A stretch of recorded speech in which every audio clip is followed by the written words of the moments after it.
On the behalf of President, Finance Minister introduce the budget.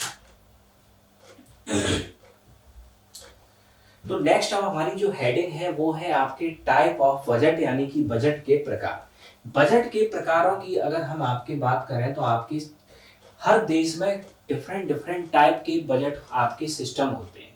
कौन कौन से जो कॉमन बजट सिस्टम है? लाइन आइटम बजट, मध्यक्रम बजट, परफॉर्मेंस बजट, निष्पादन budget, outcome budget, green budget, zero waste budget और आपके gender based budget. Gender based budget यानी कि आपके लिंग आधारित बजट। तो ये आपके बजट के कॉमन टाइप होते हैं आपके, जो अलग अलग देशों में आपके क्या है पाए जाते हैं। तो बजट के अब हम इन टाइप को आपके एक एक करके यहाँ समझ लें। इन टाइप को हम क्या करें, एक एक करके आपके समझ लें। तो सबसे पहला आपके टाइप लाइन आइटम बजट। अब ये लाइन आइटम बजट आपके है क्या?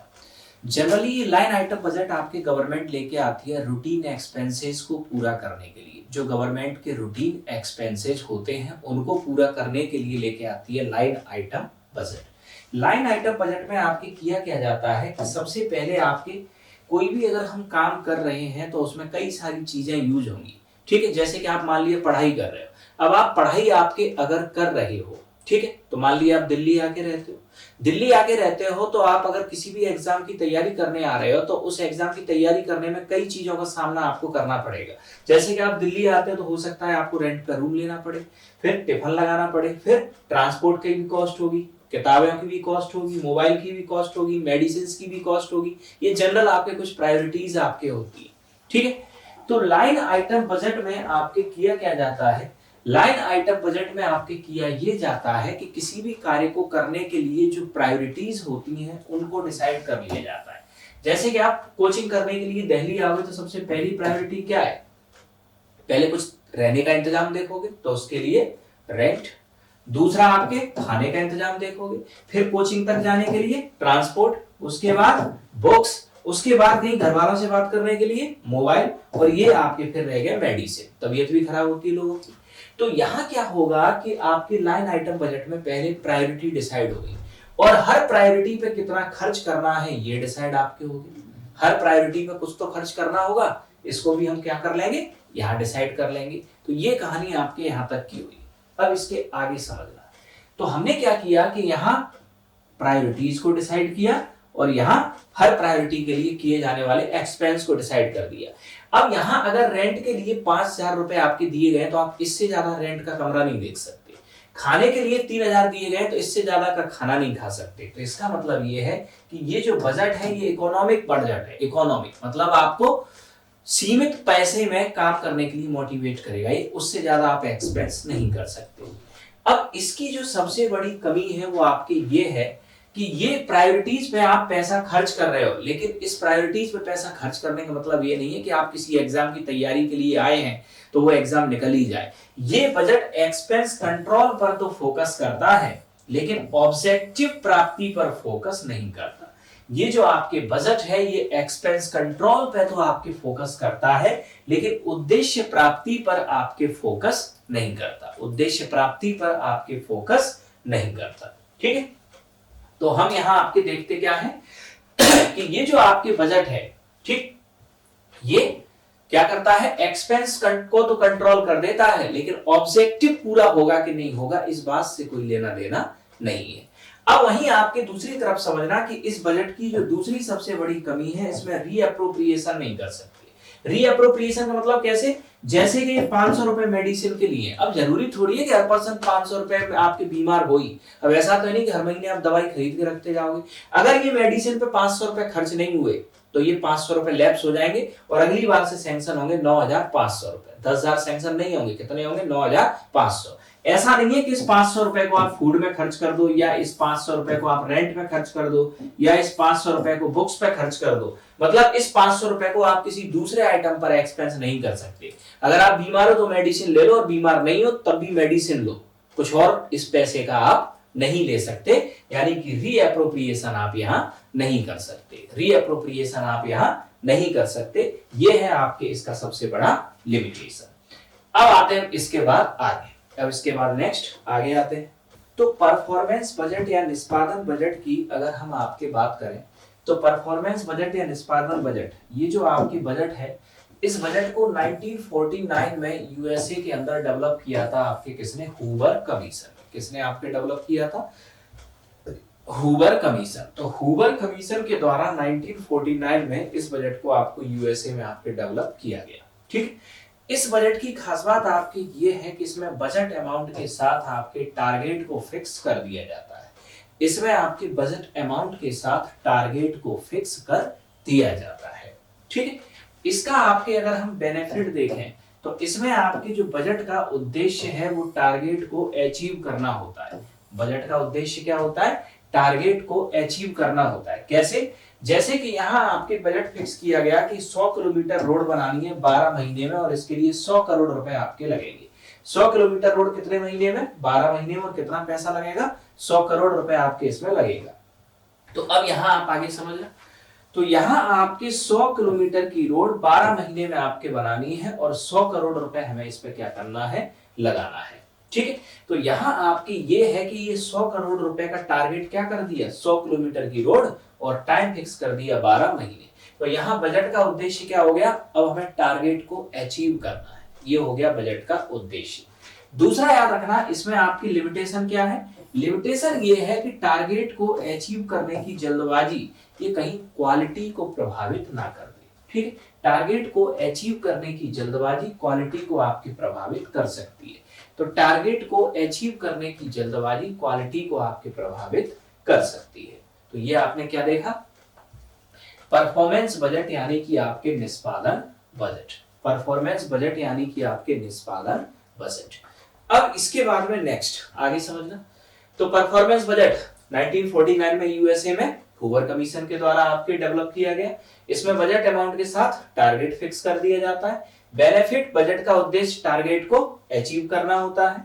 लिमिटेशन आपके इसमें टारगेट को अचीव करने की आपके जल्दबाजी क्वालिटी को आपके प्रभावित कर सकती है। ठीक है, ये आपकी इसकी लिमिटेशन है। और नेक्स्ट आपके इसमें आपके है क्या जैसे कि अगर बजट अमाउंट फिक्स किया है तो यहाँ उसका टारगेट भी सेट कर दिया गया होगा। Is it clear? तो क्लियर हुआ आपके परफॉर्मेंस बजट। तो अगला बजट सिस्टम आप लोग समझना,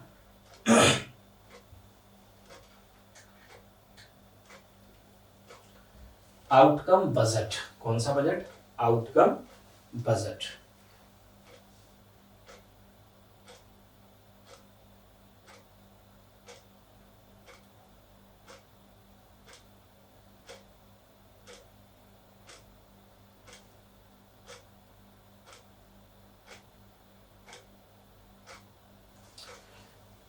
आउटकम बजट में आपके है क्या कि परफॉर्मेंस बजट की आपके जो कमियां थी उन कमियों को दूर करने की कोशिश आपके की गई आउटकम बजट में।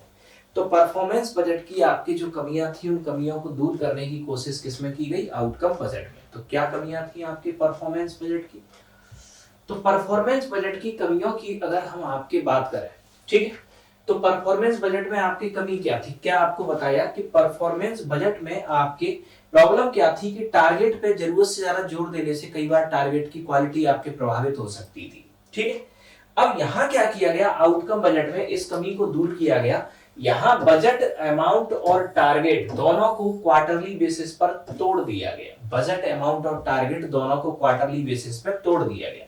यानी कि यहाँ 100 किलोमीटर की रोड 12 महीने और 100 करोड़, इसमें कहा गया कि 25 किलोमीटर की रोड 3 महीने में तैयार करो, 25 करोड़ ले लो। इसका आपके इंस्पेक्शन हुआ, ओके मामला।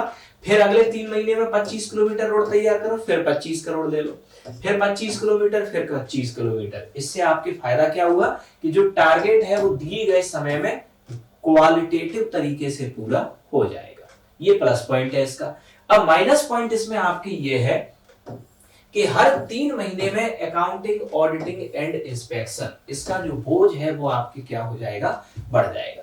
हर 3 महीने में अकाउंटिंग, ऑडिटिंग एंड इंस्पेक्शन का आपके जो बोझ है वो आपके क्या हो जाएगा, बढ़ जाएगा। तो हर 3 महीने में अकाउंटिंग, ऑडिटिंग एंड इंस्पेक्शन का आपके बर्डन बढ़ जाएगा। ठीक है, तो ये है आपके इसकी क्या कमी, ये है आपके इस बजट की क्या कमी। अब आते हैं हम इससे आगे। क्लियर हुआ है? आगे चले। तो आउटकम बजट बेसिकली आपके परफॉर्मेंस बजट की कमियों को दूर करने के लिए आपके लाया गया। इसमें आपके बजट अमाउंट और टारगेट को क्वार्टरली बेसिस पे हम तोड़ देते हैं, जिससे आपके होता क्या है, क्वार्टरली बेसिस पे तोड़ने से टारगेट आपके क्वालिटेटिव तरीके से समय में पूरा हो जाएगा, लेकिन इसका नुकसान क्या है कि हर 3 महीने में आपकी अकाउंटिंग, ऑडिटिंग और इंस्पेक्शन, इसका बर्डन आपके बढ़ जाएगा।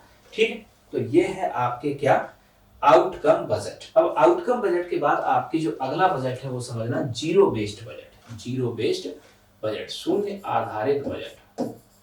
तो जीरो बेस्ड बजट यानी कि शून्य आधारित बजट की अगर हम बात करें तो इस बजट को 1970 में आपके जो शुरू किया था यूएसए में पीटर फिर के द्वारा आपके इसको डेवलप किया गया। ठीक है, अब इसमें आगे समझना, 1970 में यूएसए में पीटर फिर के द्वारा आपके डेवलप, इसमें आपके करते क्या है कि बजट एस्टिमेट को बिल्कुल जीरो बेसिस से शुरू करते हैं और पहले की सारी उपलब्धियों को हम जीरो कर देते हैं। अब इससे आपके तात्पर्य क्या है, पहले की सारी उपलब्धियों को जीरो कर देते हैं। इससे तात्पर्य आपकी ये है कि मान लो कि आप लोगों ने एसएससी की तैयारी की, अब एसएससी में आपने मैथ, इंग्लिश, रीजनिंग, जीएस आपने स्टडी किया होगा। अब आप लोग चाहते हैं आईएएस की तैयारी करना, तो आईएएस में भी जीएस और सीसेट होता है, जीएस आईएएस में भी पढ़ना है और सीसेट में भी आपको मैथ, इंग्लिश, रीजनिंग पढ़ना है।